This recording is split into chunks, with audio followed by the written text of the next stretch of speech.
똑똑히 들어. 너희 같은 식충들아. 오늘 너희가 그동안 공짜로 살던 그 집을 내가 판다. 계속 모욕해도 좋아. 하지만 지금 이 순간부터 모든 건 내가 결정한다. 나는 그렇게 말했다. 정미자의 실제 이야기는 경기도 양평에서 시작됐다. 윤서는 고개를 비스듬히 든 채 나를 보지도 않고 말했다. 먹기만 하고 도와주지도 않잖아요. 그녀는 비웃으며 한숨을 섞어 못을 박듯 덧붙였다. 맨날 돼지처럼 처먹기만 하고 아무것도 안 하죠.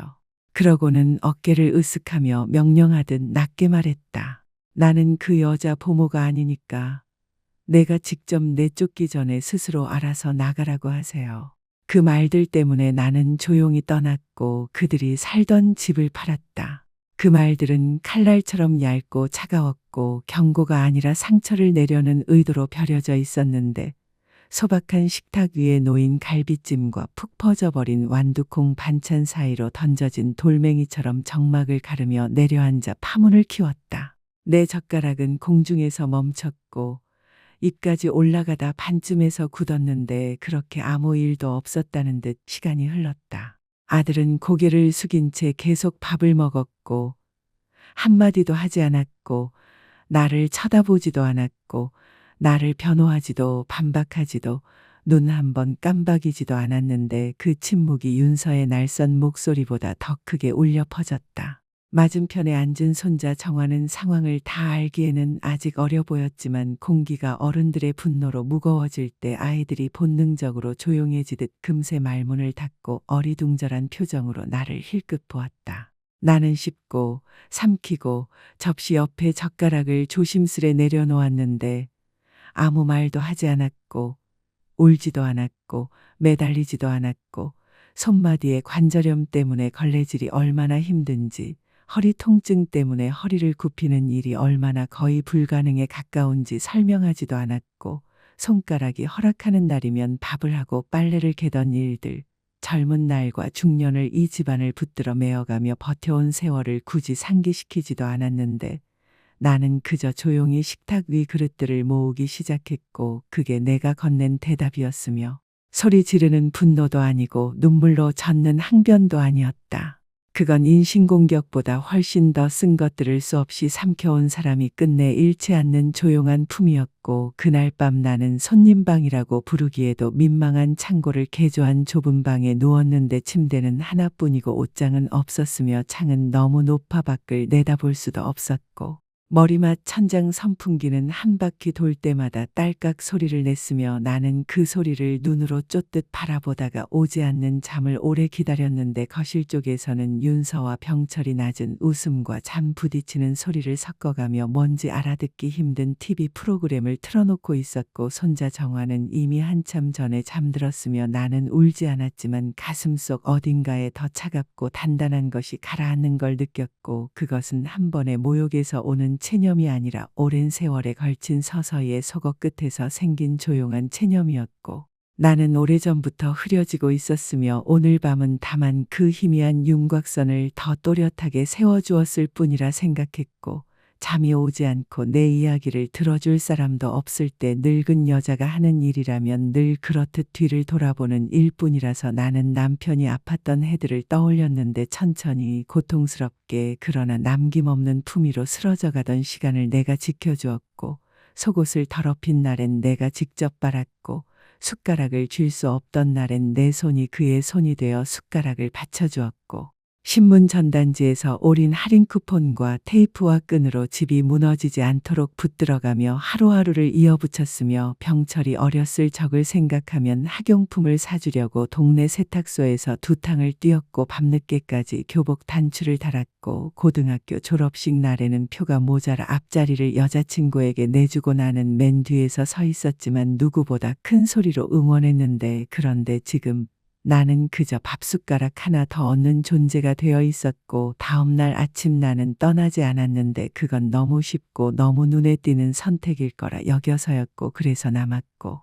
이 집에 들어온 뒤 매일 그랬듯 아침엔 보리차를 올리고 빨래를 개고 계단에 흘린 장난감을 주워 담고 아무도 시키지 않았지만 정화의 점퍼에서 떨어진 단추를 다시 꿰매 주었으며 그래도 아무 말도 하지 않았고 이틀 뒤 그들은 주말에 쉬러 간다며 가족 나들이를 떠났고 나는 초대받지 못했으며 윤서는 잠깐 거리를 두고 싶다거나 부부끼리만 지내보자는 말을 툭 내뱉었고 병철은 또다시 내 눈길을 피했으며 그때 나는 짐을 쌌는데 캐리어 하나와 서류를 모은 작은 가방, 손끝에서 빛이 달아 반들거리는 염주 한 줄과 가죽 제본 공책을 챙겼고 메모는 남기지 않았으며 그저 아침에 빨아 말려 개어둔 행주 한 장 곁에 집 열쇠를 부엌 식탁 위에 가지런히 내려놓았고 나는 택시도 부르지 않고 누구의 도움도 받지 않은 채 쑤시는 무릎을 달래며 시내버스를 타고 읍내 건너편으로 갔고 찾아간 요양원은 근사하지 않았으며 오히려 이불이 늘 깨끗하고 공기에서 절망의 냄새가 덜 나는 곳들 가운데 그나마 가장 비용이 적게 드는 곳이었고 접수처 여직원은 기입할 서류를 내밀었지만 내가 왜 여기 왔는지 묻지 않았고 어쩌면 이미 알고 있던 것처럼 보였으며 나는 처음부터 끝까지 미소를 잃지 않으려 애쓰면서 펜을 들었다. 그냥 조용히 지내고 싶어서요. 잠깐만 머물 거예요. 입술은 이렇게 말했지만 속은 비어있는 항아리처럼 울렸고 그날 밤 삶은 콩과 표백제 냄새가 섞여 배인 좁은 방의 침대 끝에 앉아 창문만 오래 바라보았는데 창밖에는 나뭇가지의 그림자 외에는 아무것도 보이지 않았고 그때 처음으로 나는 스스로에게 물었다. 내가 짐이 되어버린 걸까? 나는 정말로 먹기만 하는 사람에 불과했던 걸까? 하는 잔인하고도 단순한 그 생각은 새벽이 밝아올 때까지 내 곁에서 떠나지 않았고 그런데 오래전 잃어버린 줄 알았던 더 낮고 잔잔한 목소리가 가만히 고개를 들더니 만약 그들이 틀렸다면 하고 속삭였으며 다음 날 아침 나는 내가 좋아하는 방식대로 차를 우리고 2해 전 겨울에 내 손으로 떠서 가장자리가 약간 해진 담요를 어깨에 여며 두른 채 전화를 집어들었고 이병희 변호사님 하고 이름을 불렀는데 목소리가 아주 조금 떨렸으며 남편의 가장 오래된 친구에게 마지막으로 전화를 걸었던 때로부터 이미 여러 해가 흘러 있었고 그는 한때 우리 가족의 법률 일을 맡아 유언장과 보험, 암 판정 이후에 쏟아진 각종 서류를 도와준 사람이었으므로 집 등기 기억하시죠? 하고 묻자 잠깐의 정적 끝에 낮고 단단한 대답이 돌아왔다. 네, 그날의 모든 걸 기억합니다. 그러고 사흘 뒤 나는 그의 사무실에 앉아 있었는데 책등에 먼지가 내려앉은 법전들과 낡은 가죽과 오래된 종이의 냄새는 예전 그대로였고 그는 서류철 하나를 꺼내 책상 너머로 미끄러뜨리며 조용히 말했다. 사본을 받으셨어야 했는데요. 나는 표지를 열었고 거기 있었다. 내 이름, 주소, 서명, 나더러 떠나라고 했던 그 집. 한때 아들을 위해서라도 꼭 지켜야 한다고 몸으로 버텼던 그 집이 내 것이었고 전부였고 합법이었고 1994년부터였으며 남편이 세상을 떠나기 전에 소유권 이전에 서명했고 공증까지 마친 서류였고 나는 누구에게도 말한 적이 없어요. 하고 속삭이자 그는 미소를 아주 얕게 그려지며 이젠 말할 때가 된 것 같습니다. 라고 답했고 나는 서류철을 끌어안 듯 받아들었는데 손은 놀라울 만큼 침착했고 이 힘을 어디에 쓸지는 아직 알지 못했지만 한 가지는 분명했으니 나는 더 이상 먹기만 하는 사람이 아니며 그들이 내 마지막을 그렇게 기억하도록 내버려 두지 않겠다는 사실이었다. 사실 그 집을 떠난 지 사흘이 되어 내가 발을 들여놓은 그 건물은 10여 년 만이었고 현관의 황동 간판에는 여전히 이병희 법률사무소라는 글자가 반들거렸으며 그는 남편의 가장 친한 친구였고 고등학교 때는 함께 축구를 했고 같은 대학교를 나왔지만 삶이 서로를 멀리 데려간 뒤에도 기묘할 만큼 충성스럽게 곁을 지킨 사람이었고 남편이 암 판정을 받고 시간이 급해졌을 때 유언장과 보험 정리 그리고 등기 이전까지 모두 챙겨준 이였으며 나는 오래된 참나무 책상 맞은편 가죽 의자에 앉아 수년간 한 번도 움직이지 않은 듯한 먼지와 법률서들로 둘러싸여 있었고 그는 물론 예전보다 늙어 있었고 나 역시 그랬으며 내가 문을 열고 들어섰을 때 그는 아무 말도 하지 않고 예전처럼 차를 따라주었는데 설탕 2스푼을 넣고 우유는 넣지 않았고 마침내 그가 아주 조용하고 의문 없는 목소리로 물었다. 등기부를 찾아드릴까요? 나는 고개를 끄덕였고 그는 잠긴 서랍을 천천히 열어 두툼한 서류 봉투를 꺼내더니 마치 재단 위 경전을 펼치듯 공손한 손길로 내 앞에 펼쳐 보였고 거기 있었다. 내 이름, 그것도 온전하고 합법적이며 단독으로 그 집의 주소, 날짜 1994년 6월 12일, 서명, 남편의 떨리는 손끝이 남긴 피렛과 공증인의 확인 도장이 또렷하게 내가 수세대에 밥을 지어 먹이고 닦고 광을 내던 그 집, 나더러 떠나라고 했던 바로 그 집이 내 것이었고 법적으로 완전히 그리고 이미 그랬던 지가 30년이었으며 나는 그것을 한때 사랑했고 잃었고 거의 잊어가던 사람의 사진을 들여다보듯 오래 응시했고 그가 끝까지 해뒀는지는 몰랐어요. 하고 조용히 말하자 변호사는 미소를 부드럽게 지으며 말기 판정받고 그 다음 주에 찾아왔습니다. 어머님이 다시는 길 위에 서지 않도록 하고 싶다고 하더군요. 라고 말했다. 이병의 변호사는 그날 남편의 말을 그대로 전한다고 하면서 그 여자가 이 가족을 세웠습니다.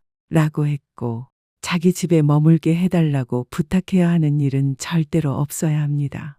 라고 덧붙였으며 나는 가슴팍에 손을 꾹 눌렀는데 죽어가던 순간에도 남편은 나를 생각했고 감상만이 아니라 실질적으로 법적으로 보호자의 마음으로 나를 생각했으며 나는 병철에게 한 번도 말하지 않았어요. 하고 속삭이자 변호사는 고개를 약간 갸웃하며 말할 필요가 없을 거라고 생각하신 건가요? 라고 물었고 나는 길게 숨을 들이마시며 내가 누구였는지를 그들이 언제나 기억해 줄 거라고 여겨왔다고 대답했고 변호사는 말 사이에 숨어있는 통증을 이해한다는 듯 천천히 고개를 끄덕이며 매년 지시대로 세금과 각종 서류, 신탁 관련 정리를 업데이트해왔고 모든 것이 빈틈없이 갖춰져 있다고 말했다. 나는 서류를 다시 들여다보았고 내 뼛속에서는 오래전부터 내가 그 집의 손님이 아니었다는 걸 알고 있었지만 이렇게 잉크로 남은 글자들이 관할 등기소에 정식으로 접수되어 등기부등본에 내 이름으로 묶여 있는 것을 눈으로 확인하자 마치 누군가가 시간을 거슬러 올라가 내가 거의 잊어가던 하나의 진실을 손에 쥐어주는 것 같았고 나는 자비를 구한 적이 없었으며 다만 존엄을 도둑 맞았을 뿐이라 깨달았고 이제 내 손에는 열쇠가 있었는데 달그락거리는 금속 열쇠가 아니라 수치의 자물쇠에서 영혼을 풀어주는 진짜 열쇠였으며 집을 팔고 싶습니다. 하고 말했을 때 내 목소리는 떨리지 않았고 변호사는 눈 한 번 깜박이지 않고 서류를 준비하겠습니다. 라고 답했으며 나는 조용히 나로부터가 아니라 편지로 알게 되도록 해주세요.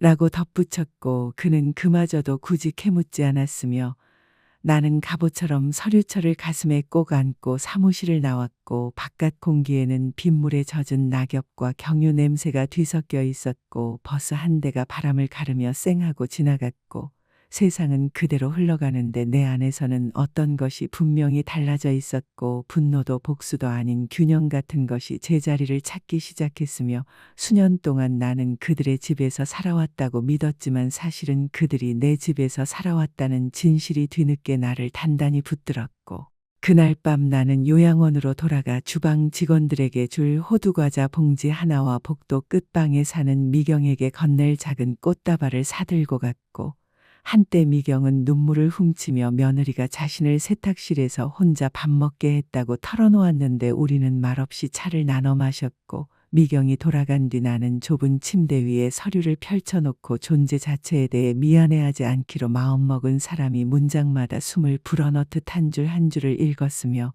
남편은 사랑으로 소유권을 넘겨주었고 나는 맑은 정신으로 그 집을 넘겨줄 것이고 이번에는 그들이 배우게 될 텐데 나는 먹기만 하는 사람이 아니었고 등기를 쥔 여자였으며 이제 무엇을 해야 하는지 정확히 알고 있었고 방은 작은 침대 하나와 폭이 좁은 서랍장, 주차장을 향한 창가 의자 하나가 겨우 놓일 만큼 비좁았지만 내 것이었고 그 단출함 속에 나는 오랫동안 잊고 지냈던 평온을 찾았으며 쾅 닫히는 문도 귓속말로 흘리는 불평도 내가 도움을 청하면 길게 내쉬는 숨소리도 없고 오직 침묵만 있었고 그 침묵 속에서 나는 내가 잃어버린 줄도 몰랐던 나 자신을 다시 발견했고 이곳 요양원은 화려하진 않았지만 깨끗했고 과하게 일하면서도 적게 받는 사람들이 보여줄 수 있는 방식으로 직원들은 친절했으며 다른 어르신들은 아무에게도 들려줄 기회가 없었던 각자의 이야기를 가슴에 품은 채 조용한 부족처럼 지냈고 나는 할 수 있는 만큼 돕기 시작했는데 해야 해서가 아니라 다시 쓸모 있는 사람이 되고 싶어서였고 공용 거실에서 빨래를 개고 주방에서 점심 식판을 담아주고 시력이 흐릿해진 어르신에게 편지를 소리내어 읽어드렸고 일요일이면 손이 예전 같지 않았지만 작은 뜨개 모임을 이끌며 천천히 그러나 또렷하게 내 손끝을 다시 믿어보기로 했다. 그렇게 나는 미경을 만났고 그녀는 마른 체구에 분홍 리본을 매단 보행보조기를 밀면서도 혀끝이 날카로운 사람이었는데 한 번 웃을 때면 너무 깊이 사랑했고 너무 완벽하게 잃어본 사람에게서만 나는 소리가 나왔고 우리는 뜨개실과 연한 보리차 이상의 것을 나눴으며 남편이 세상을 떠난 뒤 아들의 집에서 나가 달라는 말을 들었다는 점도 같았고 두 아들을 키우고 유방암을 이겨냈지만 79이 된 해에조차 짐 취급을 받았다고 말했는데 그 얘기를 하면서도 울지 않았으나 나는 그녀의 손이 미세하게 떨리는 것을 보았고 어느 밤 그녀가 나를 지워버린 것 같아요. 내가 쓸모 없어지는 순간 존재 자체가 멈춘 것처럼요. 라고 말했을 때 그 문장이 핀처럼 내 가슴에 꽂혀 오래 떠나지 않았고 나는 그 감정을 너무 잘 알고 있었으며 그때 결심했는데 소독약과 삶은 콩 냄새가 밴 방에서 조용히 사라지듯 생을 마치지 않겠다고 내 이야기가 침묵 이상의 것으로 끝나게 하겠다고 다짐했고 주말에 나는 다시 이병희 변호사에게 전화를 걸어 같은 사무실, 같은 책상, 같은 무게의 서류철 앞에서 준비됐습니다. 라고 말했고 그는 무슨 뜻인지 묻지도 않고 고개를 끄덕이며 서류를 열었으며 소유권과 고지, 시세 확인 같은 절차는 시간이 필요했지만 집의 상태가 좋아 그 동네에서는 금방 팔릴 거라고 했고 마지막 서류를 내 쪽으로 밀어줄 때 나는 망설이려는 것이 아니라 기억하려는 마음으로 잠시 숨을 고르며 뒷마당에서 열던 생일 잔치들, 명절이면 오븐에서 퍼지던 고기 굽는 냄새에 대출이 무서워 반은 웃고 반은 떨던 표정으로 문지방을 나를 안고 넘던 남편의 팔을 떠올렸고 남아있던 것보다 더 단단해진 손으로 사인을 하며 조용히 진행해 주세요. 미리 알림도 전화도 없이 편지로만 알게 해주세요. 라고 말했고 그는 잔금과 등기 이전이 끝난 다음 날 통지서가 갈 겁니다. 라고 답했고 나는 가슴팍에 서류철을 갑옷처럼 꼭 끌어안고 사무실을 나섰는데 밖의 공기는 빗물에 젖은 낙엽 냄새와 경유 냄새가 뒤섞여 있었고 버스 한 대가 후두둑 물방울을 튀기며 지나갔으며 세상은 멈추지 않고 흘렀지만 내 안에서는 무언가 달라져 있었고 분노도 복수도 아닌 균형 같은 것이 천천히 제자리를 찾아가고 있었고 수년 동안 나는 그들의 집에서 살았다고 믿었지만 사실은 그들이 내 집에서 살았다는 진실이 뒤늦게 몸을 세웠으며 그날 저녁 나는 요양원으로 돌아가 주방 직원들을 위해 호두과자 한 봉지와 복도 끝방에 사는 미경에게 줄 작은 꽃다발을 사들고 갔고 한때 그녀는 며느리 때문에 세탁실에서 혼자 밥을 먹었다고 눈물 섞인 목소리로 털어놓았으므로 우리는 말없이 차를 나눠 마셨고 그녀가 돌아간 뒤 나는 좁은 침대 위에 서류를 다시 펼쳐놓고 존재 자체에 대해 사과하지 않기로 마음먹은 여자의 집중으로 한 줄 한 줄을 읽었으며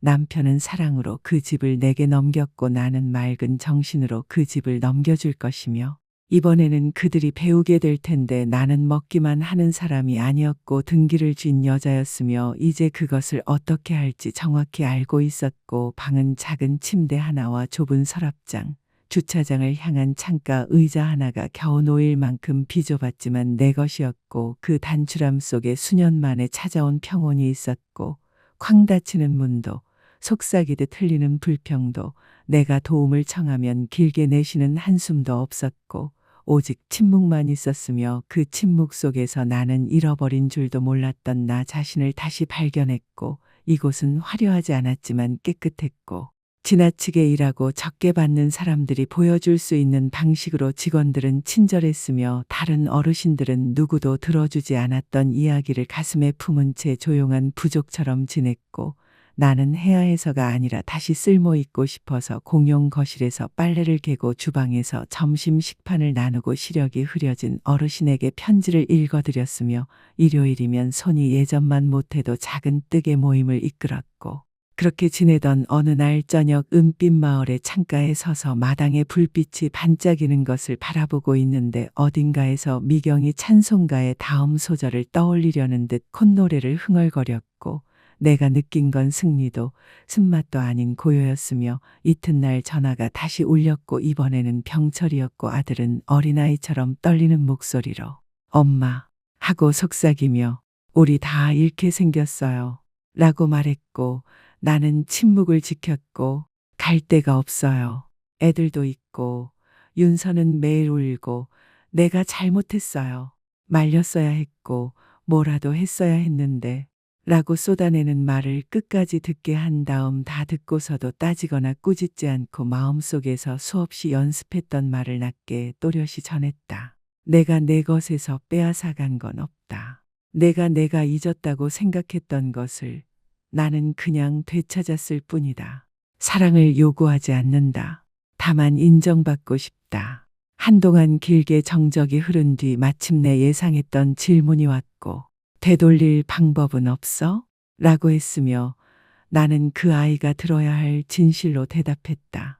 병철아, 너를 키우는데 내가 가진 것을 다 썼고 한 번도 셈하지 않았지만 내 아내가 그 말들을 쏟아냈을 때 내가 아무 말도 하지 않은 순간 무언가가 바뀌었다. 나는 내 돈도 내 사과도 원하지 않는다. 내가 되찾고 싶은 건 내 침묵이고 지금 내가 하는 일이 바로 그 침묵을 되찾는 방식이다. 전화는 그 자리에서 끊겼고 괜찮았다. 해야 할 말을 다 했기 때문이었고 나는 누구도 구하러 가지 않았으며 그들이 영영 조용히 있을 거라고 여겼던 나의 어떤 모습을 위해 조용히 일어서 있었고 그날 밤 나는 은빛 마을 방 안에서 예전엔 일요일 아침 부침개의 조청을 곁들여 그들에게 내어주던 바로 그 차를 한 잔 따르고 앉았는데 이번에 단맛은 오롯이 내 것이었고 평화는 복수처럼 소리칠 필요가 없어서 그저 도착해 있었다. 모든 엄마의 삶에는 겉보기보다 많은 것을 품은 서랍이 하나씩 있는데 내 서랍은 은빛 마을 방 구석 먼지 묻은 스탠드 아래 숨어있는 작은 나무 서랍이었고 그 안에는 생일 카드와 염주, 빛이 바랜 사진들 그리고 가죽 제본 공책 하나가 있었으며 결혼 25주년에 남편이 내게 건넨 것이었고 첫 장에는 그의 글씨로 우리가 절대로 잊고 싶지 않은 것들을 위해라고 적혀 있었고 나는 그 약속을 잊지 않았으며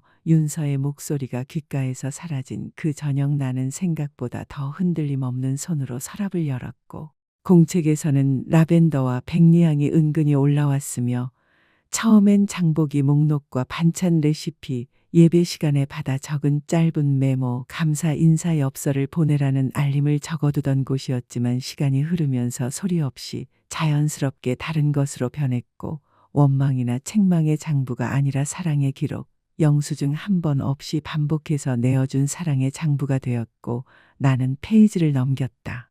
1994년 병철이 학교를 그만둔 뒤 등록금으로 약 290만 원, 상환영원. 1996년 차량 대출 연대 보증 후 첫 5달 납부 약 225만 원, 상환영원.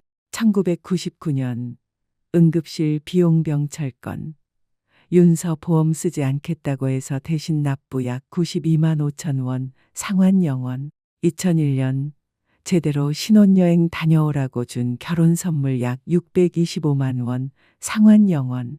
2005년 실직 기간 석 달치 월세 대납 약 450만 원, 상환영원. 2008년 첫 손주를 위한 아기 침대와 유모차 약 150만 원, 상환영원. 그렇게 이어진 것은 30년의 조용한 관대함이었고 내가 잊고 있던 순간들이었으며 짐이라는 말을 들은 뒤에야 비로소 내가 짊어졌던 것들을 개수할 수밖에 없게 되었고 나는 계속 읽었다. 2011년 두 번째 자동차 계약금 보태준 돈 약 500만 원, 상환 영원. 2013년 고장난 보일러 교체 약 120만 원, 상환 영원. 2015년 시험관 시술 비용 보탬 약 875만 원, 상환 영원. 2017년 윤서 치과 수술 비용 약 263만 원, 상환 영원. 2020년 팬데믹 때 장보기 비용 약 562만 5천 원 5달 동안 상환 영원이었다. 총합은 약 1억 5천만 원이 넘었고 상환 영원 어쩌면 더 많았을 것이다. 나는 한 번도 계산해 본 적이 없었는데 이제야 그들이 나를 그렇게 부르면서 억지로 숫자를 세게 만들었고 나는 원래 셈하지 않고 내어줬지 하고 스스로 중얼거리며 페이지 위에 드러난 모든 것이 가슴을 아프게 했다. 후회해서가 아니라 그들이 마치 아무 일도 없었던 것처럼 굴었기 때문이었고 그래서 나는 매 페이지를 복사해 제목을 달고 날짜를 맞추어 정리한 뒤 내 변호사인 이병희에게 건넸는데 일종의 생전 유언, 물질이 아니라 어머니의 노동에 대한 증언으로 남기고 싶어서였다. 복수하려고 하는 게 아니에요. 언젠가 그들이 이유를 묻는다면 나는 한마디도 하지 않으려 해요. 숫자들이 대신 말해줄 거니까요. 그는 마호가니 책상 건너편에서 천천히 고개를 끄덕였다. 어머님은 틀리지 않으셨어요. 이제야 그 비용을 솔직하게 적어 넣으신 것뿐입니다. 내가 희미하게 웃은 건 통쾌해서가 아니라 또렷해져서였고 내가 그들이 알아차린 것보다 훨씬 더 많이 사랑해왔다는 사실 그리고 내 침묵이 부재가 아니라 희생이었다는 증거가 이제 내 손에 있었기 때문이었다. 그날 밤 나는 원본 공책을 다시 서랍에 넣으면서 마지막 한 항목을 더 적었다. 2023년 집을 팔았다.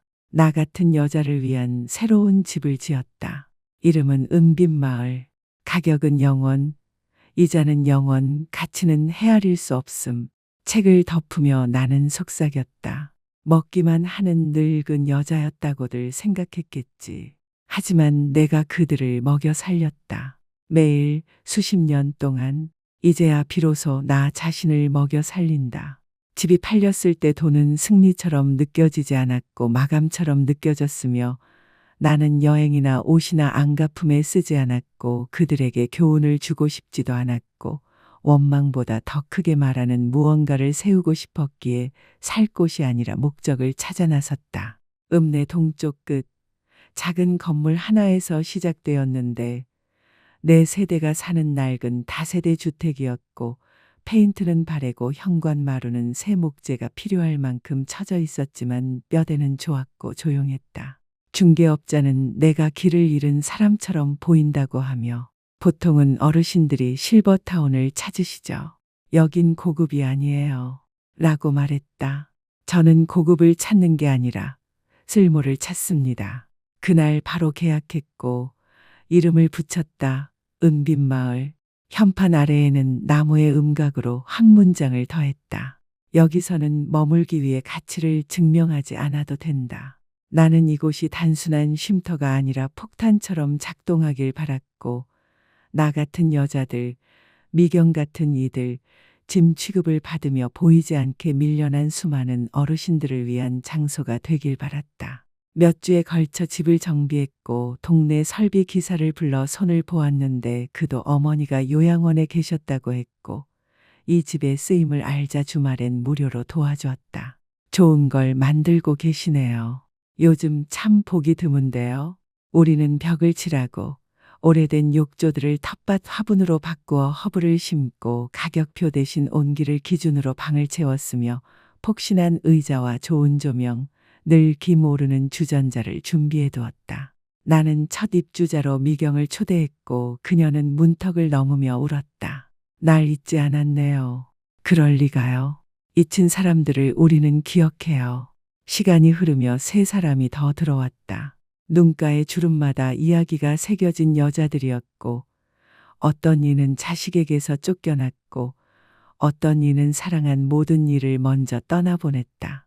예전에 국어 선생님이셨던 김순자 어르신은 여전히 윙크 하나로 우리의 어휘를 고쳐주었고 한때 꽃집을 하셨던 이정희 어르신은 창가에 바지를 키우며 생애의 보물을 돌보듯 가꾸었고, 우리의 첫 남성 입주자 박태수 어르신은 우리 누구보다 음식을 잘하고 늘 한마디 농담을 준비해 두었다. 나는 비공식 관리인이 되어 장을 보고 병원 진료를 잡고, 필요할 때 법률 서류를 함께 점검했고, 목요일이면 차를 우리고 지역 신문을 소리내어 읽어드렸고, 일요일이면 옛날 음악을 틀어 양말만 신은 채 나무바닥에서 춤을 췄다. 어느 날 박태수 어르신이 토마토를 썰다 말고 조리대 너머로 나를 보며 말했다. 있잖아요. 누군가가 예전에 어머님을 거머리라고 불렀기 때문에 우리가 오늘 살아있는 겁니다. 나는 굳어섰다가 깊고 놀란 웃음을 터뜨렸다. 아이러니하네요. 그가 고개를 끄덕였다. 아픔을 지붕으로 바꾸셨잖아요. 대부분은 거기까지 못 가요. 그날 밤 나는 공책에 새 항목을 적었다. 그들은 나를 짐이라 불렀다. 하지만 그 짐에서 나온 돈으로 지금 평온히 잠드는 내 영혼을 먹이고 있다. 은빛마을의 방문 안쪽에는 자물쇠가 없었는데, 사생활을 가볍게 여겨서가 아니라 감출 것이 없었기 때문이고, 우리는 각자의 가족들이 실패했던 방식으로 서로를 신뢰했다. 어느 저녁 해가 마루에 금빛을 붓듯 쏟아지자 나는 미경과 함께 서서 캐모마일 차먹을을 들었고, 그녀가 부드럽게 말했다. 다시 행복할 줄은 몰랐어요. 혼자가 아니에요. 그녀가 웃었고, 당신도요? 라고 했다. 나는 그 말을 오랜만에 온전히 믿었는데, 은빛 마을이 벽과 창으로만 이루어진 곳이 아니라 선언이자 기억이 의미가 된 장소였기 때문이고, 웃음과 나눠 먹는 식사, 벼뜨는 의자에서의 고요한 낮잠 하나하나가 내가 먹기만 하고 아무것도 하지 않는 사람이 아니었음을 증명했고, 나는 내내 내어주고 견디고 기억해온 사람이었으며, 이제는 그렇다. 이제는 다시 짓는 사람이 되어 있었다. 그는 나를 만나러 왔다. 오만도 변명도 아닌 절박함만이 데리고 오는 침묵을 두르고서였고, 거의 1년 만이었으며, 나는 그를 알아보았는데 나이를 먹어서가 아니라 짐을 지느라 늙어 보였고, 그의 어깨는 축 처져 있었다. 그의 눈동자, 세상에 그 눈은 잠들기 전 조금만 더 있어 달라며 매달리던 어린 시절의 그 아이와는 전혀 닮지 않았고, 그는 아주 낮은 목소리로 말했다. 여기에 올 자격이 없는 거 알아요. 나는 대답하지 않고 의자를 가리켜 앉으라고 손짓했으며, 그는 말을 이었다. 집을 잃었어요. 윤서는 떠났고요. 그때는 더 세게 막았어야 했다는데, 엄마, 그땐 뭐라고 말해야 할지, 뭘 해야 할지 정말 몰랐어요. 그가 엄마라고 부르는 지점에서 목소리가 부러지듯 갈라졌고, 그는 이제 우리에겐 아무것도 없어요. 저는 친구 집 소파에서 자고 밤근무를 해요. 그냥 미안하다고 말하고 싶었어요. 라고 덧붙였으며, 나는 여전히 대답하지 않고 의자 곁작은 상자에서 사진 한 장을 꺼내 건넸는데, 은빛마을 초창기의 모습, 페인트도 칠하기 전 마루와 아직 텅 비어있던 마당, 그 한가운데 맨발의 구두를 벗어놓고 붓을 들고 웃고 있는 네 사람이 담겨 있었고, 집이 되어가던 장면이었으며, 그는 처음엔 어리둥절해하다가 이내 눈빛이 달라지며 속삭였다. 이걸 엄마가 지은 거예요. 우리 집 그 돈으로요?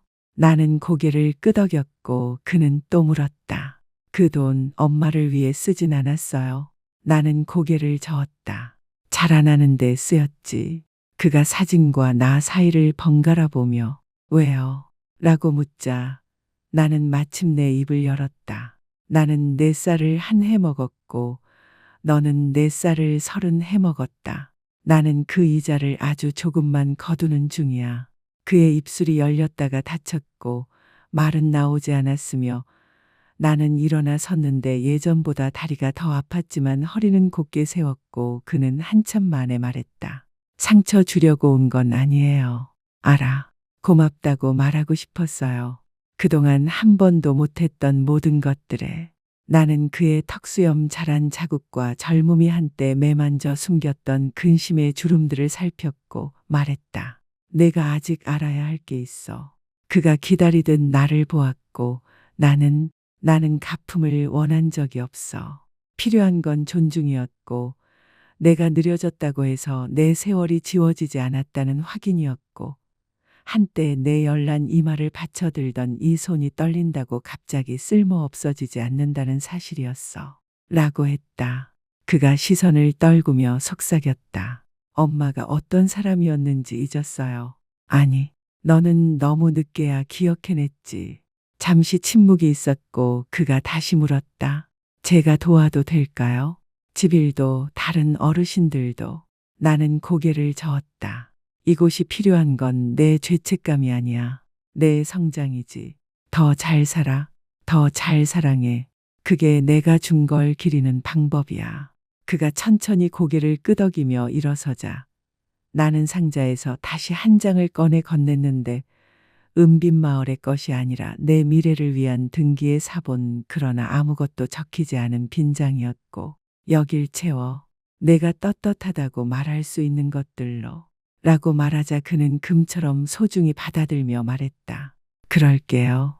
나는 여러 해 만에 그 말을 믿었으며 봄의 조용한 오후, 마치 하루 자체에 급한 데가 하나도 없는 듯 시간이 느리게 흘렀고, 라일락 향과 먼 데서 오는 빈내가 공기 속에 접히듯 스며드는 동안 나는 마루에 앉아 찻잔을 들었는데 잔 가장자리에 아주 조금 이가 나가 있었지만 내 손바닥 곡선을 기억하듯 꼭 맞았고, 늦은 햇살이 마당의 긴 그림자를 느리며 자갈길 위에 부드러운 금빛을 깔고 돌장판에서 은근한 온기를 끌어내는 걸 바라보았으며, 정자 아래 미경은 박태수 어르신과 여전히 마른 유머로 다투듯 이야기했고, 이번에도 강낭콩은 쪄야 하느냐 볶아야 하느냐, 마늘을 넣느냐 들기름을 두르느냐를 두고 옥신각신했으며 그네 의자엔 김순자 어르신이 앉아 아무에게도 부탁받지 않았지만 분명 누군가 고마워할 목도리를 느린 고리들로 성실히 엮고 있었고, 이곳을 요양원이라 부르면 틀렸을 텐데 여긴 누군가의 보살핌을 받는 곳이 아니라 사람들이 다시 소속감을 배우는 자리였고, 그냥 노인이 아니라 수십 년 남을 먼저 세우느라 자기 욕구를 조용히 밀어둔 사람들이 이제야 비로소 두려움 없이 웃고 있었으며, 병실 커튼이나 가족의 연민 뒤편에 꽂혀있던 이야기들이 다시 펼쳐지고 있었고, 나는 막차를 한 모금 삼킨 참에 대문 쪽에서 한 여자가 다가오는 걸 보았는데, 낯선 얼굴, 화요일엔 다소 격식 있어 보이는 단정한 모자를 눌러쓰고 굳이 그럴 필요가 없던 때에도 굽있는 구두를 신어온 사람처럼 걸었고, 절제에 익숙한 미소의 각도를 오래 연습해온 이처럼 보였으며, 그녀는 잠깐 둘레를 둘러본 뒤 허락을 구하지 않고 마루 계단을 올라와 내 곁에 앉았고, 그 존재감은 허락을 요구하지 않고 조용히 자리를 잡았으며 그녀가 물었다. 여기 주인이시죠? 나는 고개를 끄덕였고 그녀는 다시 마당을 훑어보았는데, 물을 머금은 작은 새 모이 그릇에 참새 한 마리가 드나들고, 오래된 수저 대신 대나무와 유리구슬로 엮은 풍경이 바람에 살짝 흔들리고, 어울리지 않을 듯 뒤섞인 꽃들이 소란히 피어 있었으며, 누군가는 박자를 틀리게 심었지만 사랑만은 틀리지 않았다는 듯 모든 것이 제자리에서 흔들리고 있었다.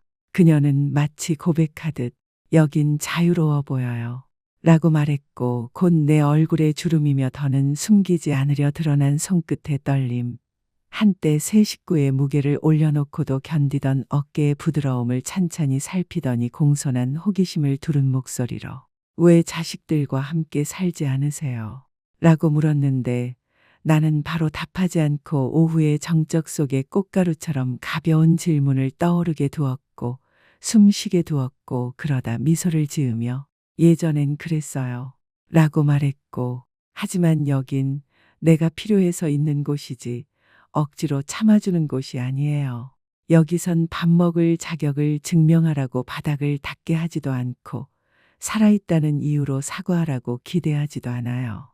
라고 덧붙였으며 그녀의 눈은 놀라 커지지 않고 오히려 부드러워졌는데, 마치 이미 알고 있는 듯 어쩌면 그녀에게도 있었을지 모를 너무 꼭 담은 미소의 며느리, 늘 지친 변명만 늘어놓는 아들, 환영받기보다 배치된 듯한 남의 집 한쪽 조용한 구석을 떠올린 듯했고, 우리는 한동안 말없이 앉아 있었으며 그 침묵은 이해로 가득 찼고, 집안 어딘가에서 주전자가 휘파람을 불기 시작했는데 그건 내가 사랑하게 된 노래였고 따스함으로 다시 들어오라고 부르는 오랜 친구의 신호처럼 들렸으며 정자 쪽에서는 미경의 또렷한 목소리가 박태수 어르신 말은 상관없어요.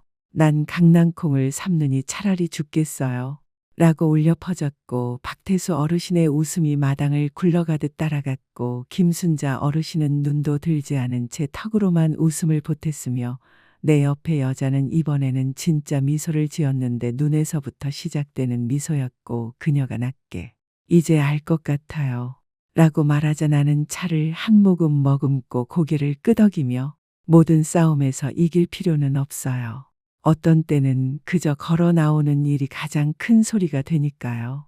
라고 답했고 해는 더 내려앉아 입과 창턱과 주름마다 호박빛을 문질러 놓았고 집안 어딘가에서 누군가 콧노래를 시작했으며 박자를 조금 비켜가도 마음만은 흐트러지지 않는 오래된 찬송가였고 웅장하지도 연극적이지도 않았지만 충분했는데 가장 조용한 삶이 가장 깊은 울림을 남기곤 한다는 걸 도둑 맞았다고 여겼던 세월이 다시 피어났다는 걸 상기시키기에는 충분했고 이 깨진 잔과 강낭콩 논쟁 아무도 부탁하지 않았지만 누군가 분명 고마워할 목도리들 속에서 나는 내 정의를 보았고 법정도 복수도 아닌 마루의 의자 하나와 내가 원망보다 오래 가는 것을 지어 올렸다는 확신이었으며 아마도 그게 가장 강력한 결말이자 아니 어쩌면 가장 아름다운 시작일지 몰랐다.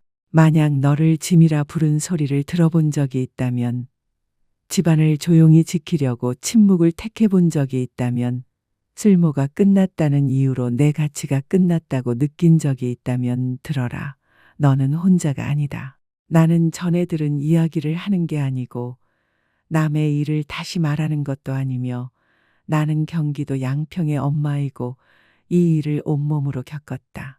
팔뚝을 품에 안고 키워낸 이들이 가고 보듯 나를 통과해 보던 순간마다 흩뿌려진 매운 말과 차가운 눈길, 감사 한 번 듣지 못한 저녁상과 조용히 쑤셔오는 통증을 모아 그들이 언젠가는 내가 잊어버릴 거라 생각했던 매 한 푼, 매 한 밤, 매 한마디의 속삭임을 나는 되찾았고 사랑은 늘 부드럽지만은 않다는 걸 알게 되었는데 어떤 사랑은 짐 소리를 듣고도 부엌에서 그릇을 닦는 일이고 그건 너를 키운 여자가 어떤 사람인지 내가 알고 있기 때문이며 어떤 사랑은 더 이상 너를 보지 못하는 사람들의 웃음으로 채워진 복도를 한 발 한 발 걸어 나가는 일이고 어떤 사랑은 점선을 따라 내 이름을 또박또박 적어 내려가며 너를 구할 사람은 너뿐이라는 사실을 받아들이는 일이고 또 어떤 사랑은 머무는 일이 아니라 문을 쾅 닫지도 소리치지도 뒤를 따르라 재촉하지도 않은 채 떠나는 일이며 버려둔 가족을 위해서가 아니라 다시 누군가를 믿어줄 사람이 필요했던 낯선 이들을 위해 새로운 것을 세우는 일이다. 내가 한 일이 그랬고 나는 원치 않던 집을 나와 나처럼 버려졌던 사람들을 위한 집으로 바꾸었으며 은빛마을은 이름이 아니라 선언이고 우리가 조용히 죽을 필요가 없다는 말이며 박수받지 못해도 우리의 이야기는 여전히 중요하다는 말이고 대가를 바라지 않고 내어준 해들이 고마움으로 포장되지 않았다고 해서 헛된 건 아니라는 말이다. 나는 처음부터 용감하지 않았고 부서진 채로 시작했는데 세계가 나에게 너무 늙었다. 너무 느리다. 너무 많다고 말하기 전에 나를 조각조각 되찾았고 너도 그럴 수 있다. 내 이야기를 믿어줄 이가 없다고 느끼거나 목소리를 되찾기엔 너무 늦었다고 생각한다면 내가 말하겠다. 아직 늦지 않았고 너는 늙지 않았으며 너는 혼자가 아니다. 내가 이 이야기들을 말하는 건 말해줘야 하기 때문이고 침묵은 부리가 자라는 자리이기 때문이며 보따리 하나 들고 아무 계획 없이 집을 떠난 나 같은 여자 한 사람 뒤에는 여전히 자신이 겪는 잔혹을 변명하느라 바쁜 수천 사람이 있기 때문이고 나는 그들을 위해 말하며 조용한 이들을 위해 강한 이들을 위해 너무 오래 너무 깊이 사랑한 끝에 이 모든 게 내 착각이었나 의심하는 이들을 위해 말한다. 아니, 너는 헛것을 본 게 아니고 미친 것도 아니고 문제도 아니며 그들이 다 읽지 않은 한 장일 뿐이고 그것이 내 책의 끝을 뜻하지는 않는다. 만약 이 이야기가 내 안에서 무언가 부드럽고도 사나운 것을 흔들어 나만 그런 줄 알았어 하고 속삭이게 했다면 한 가지만 해줘라. 이런 이야기들을 계속 들어달라. 여기서는 모든 엄마의 목소리가 기록되고 모든 희생이 기억되며 모든 눈물 그 하나하나가 다 이유를 가진다. 이건 단순한 이야기풀이가 아니라 소리내어 기억하는 일이며 한 여자가 오래전에 잃어버린 줄 알았던 말을 되찾아 힘을 세우는 소리이고 들리기 위해 고함칠 필요가 없는 진실, 부드럽지만 결코 약하지 않은 진실이며 언제나 변함없이 숨쉬는 진실이다. 그러니 내가 살아남기 위해 만든 사람이 아니라 누군가가 규정해준 사람이 아니라 세상이 너에게서 조금씩 떼어가기 전에 너 자신을 다시 기억할 준비가 되었다면 너는 맞는 곳에 와 있고 너는 집에 와 있다. 돌아온 너를 환영한다.